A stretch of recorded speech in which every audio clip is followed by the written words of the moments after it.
मैं 5 वर्षों तक लगातार क्षेत्र की जनता की सेवा में कोई कसर नहीं छोड़ूंगी, क्षेत्र के विकास में कोई कमी नहीं रखूंगी। और मंत्री बनूं या ना बनूं, लेकिन उसके बाद भी मैं 5 वर्षों तक समर्पित होकर विधानसभा को एक आदर्श विधानसभा बनाने के लिए काम करूंगी। युवा हो, हर वर्ग मेरे साथ खड़ा था और सबका आशीर्वाद मेरे साथ था कि इस बार हम आपको बहुत अच्छे वोटों से जिताकर भेजेंगे। पहले दिन से जिस दिन से मैं प्रचार के लिए निकली थी, अभूतपूर्व उत्साह मुझे जनता के मन में दिखाई दे रहा था। आज मध्य प्रदेश की राजधानी भोपाल का जो एरिया है गोविंदपुरा, वहाँ से जो उम्मीदवार थी भाजपा से, वो हमारे साथ में है। अपने व्यूअर्स को बताना चाहेंगे कि मध्य प्रदेश में जितने भी बहुमत से जीते हैं, उसके बाद सेकंड नंबर पे सबसे हाईएस्ट वोटों से भाजपा ने विजय प्राप्त की है। आइए उनसे करते मुलाकात और जानते हैं कि क्या राज है कि मध्य प्रदेश की जो जनता है गोविंदपुरा की, उन्होंने इतना बहुमत से उनको जिताया। नमस्कार, आपका हमारे बहुत धन्यवाद। बहुमत मध्य प्रदेश में सबसे ज्यादा बहुमत 1 लाख से ऊपर वोटों से जीतना आपका कैसा लग रहा है? बहुत खुशी है, बहुत प्रसन्नता है और एक बहुत बड़ी जिम्मेदारी का एहसास भी है।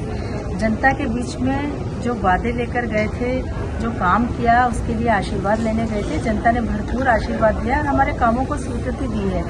मेरे लिए गोविंदपुरा हमेशा से एक परिवार रहा है और पूरे 5 वर्ष तन मन और जीवन समर्पित करके काम करूंगी। देखिए, यदि देखा जाए तो बहुत छोटे हम ही और वोट बचे थे। यदि आप कहा जाए तो मध्य प्रदेश सबसे ज्यादा वोटों से लगभग ऑलमोस्ट जीत गए। आपको उम्मीद थी कि मतलब गोविंदपुरा के निवासी, मतलब जितने भी आपके लोग हैं, वोट देंगे आपको? मुझे पूरा भरोसा था। पहले दिन से जिस दिन से मैं प्रचार के लिए निकली थी, अभूतपूर्व उत्साह मुझे जनता के मन में दिखाई दे रहा था। उनका समर्थन जिस प्रकार से मेरे साथ था, चाहे बुजुर्ग हो, चाहे महिलाएं हो, चाहे युवा हो, हर वर्ग मेरे साथ खड़ा था और सबका आशीर्वाद मेरे साथ था कि इस बार हम आपको बहुत अच्छे वोटों से जिताकर भेजेंगे, क्योंकि भारतीय जनता पार्टी की विचारधारा के हम सब समर्थक हैं और पार्टी की विचारधारा के साथ आप जिस प्रकार से गोविंदपुरा का विकास कर रहे हैं, निश्चित रूप से हमें भारतीय जनता पार्टी चाहिए, आप चाहिए। और इसलिए मुझे पहले दिन से भरोसा था कि जनता मुझे बहुत अच्छे वोटों से विजयी बनाएगी। गोविंदपुरा में तो आपने अच्छा विकास किया है। एक लाख से ऊपर बहुमत से जीते हैं। आज मध्य प्रदेश की राजधानी भोपाल में जिस तरीके से प्रोग्रेस होगी, तो हम लोग मतलब क्या जनता जानना चाह रही थी कि जब भी आपसे मुलाकात होगी गोविंदपुरा से इतने बहुमत से जीते हैं, तो क्या लग रहा है कि आप कैबिनेट में आपको जगह मिलने की तैयारी चल रही है? कैबिनेट में कौन होगा कौन नहीं होगा, ये हमारे प्रदेश नेतृत्व की जिम्मेदारी है और हमारे जो पार्लियामेंट्री बोर्ड है, उनके निर्णय के आधार पर ही कौन होगा कौन नहीं होगा उसका फैसला होता है। हमारा काम पार्टी के अनुशासित कार्यकर्ता के रूप में पार्टी के हर दिशा निर्देश का पालन करना होता है। पार्टी ने टिकट दिया, मैं चुनाव लड़ी, जीती। मैं निश्चित रूप से मानती हूँ कि ये मेरा सौभाग्य था कि पार्टी ने मुझे इस लायक समझा।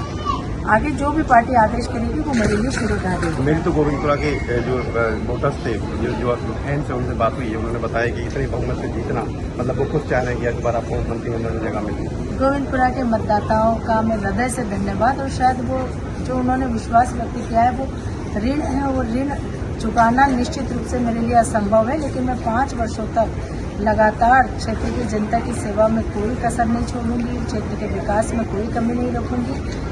और मंत्री बनूं या ना बनूं, लेकिन उसके बाद भी मैं 5 वर्षों तक समर्पित होकर विधानसभा को एक आदर्श विधानसभा बनाने के लिए काम करूंगी। मैं गोविंदपुरा विधानसभा क्षेत्र के समस्त मतदाताओं के चरणों में कोटि कोटि प्रणाम करती हूँ और जो आशीर्वाद उन्होंने दिया है उसके प्रति मैं बहुत आभार व्यक्त करती हूँ। आप हालांकि दिल्ली आए हुए हैं, भारत की राजधानी में दिल्ली में कहीं न कहीं एक सुर्खियों में है कि क्या लग रहा है कि मध्य प्रदेश में मुख्यमंत्री के लिए कब शपथ होगी और क्या लग रहा है कौन बनेगा? बहुत जल्दी फैसला हो जाएगा। विधायक दल की बैठक तय होगी, इसमें विधायक दल का नेता चुना जाएगा और उसके बाद मुख्यमंत्री जी का नाम भी सामने आ जाएगा। तो थोड़े ही समय का है, हमें इंतजार करना चाहिए। धन्यवाद जी। धन्यवाद। ये थे हमारे साथ गोविंदपुरा से जो उम्मीदवार थी भाजपा की कृष्णा गौर जी। आपको बताना चाहेंगे कि मध्य प्रदेश में सबसे ज़्यादा बहुमत में सेकंड नंबर पर थी और जो गोविंदपुरा के लोग हैं, जो वोटर्स हैं, उन्होंने एक तरफा वोट दिए हैं और यहाँ बहुमत से जिताया है। हमारे कैमरे पे आप लगातार बने ये चैनल पे, हम और ऐसे ही लगातार जैसे ही मध्य प्रदेश में फाइनल होते हैं, मुख्यमंत्री कौन बनता है, मंत्रिमंडल में किस किस लोग किन किन विधायकों को जगह मिलती है, हम आपको अपडेट कराते रहेंगे। मैं कैमरामैन शशांक के साथ ब्रजेश तिवारी, दिल्ली।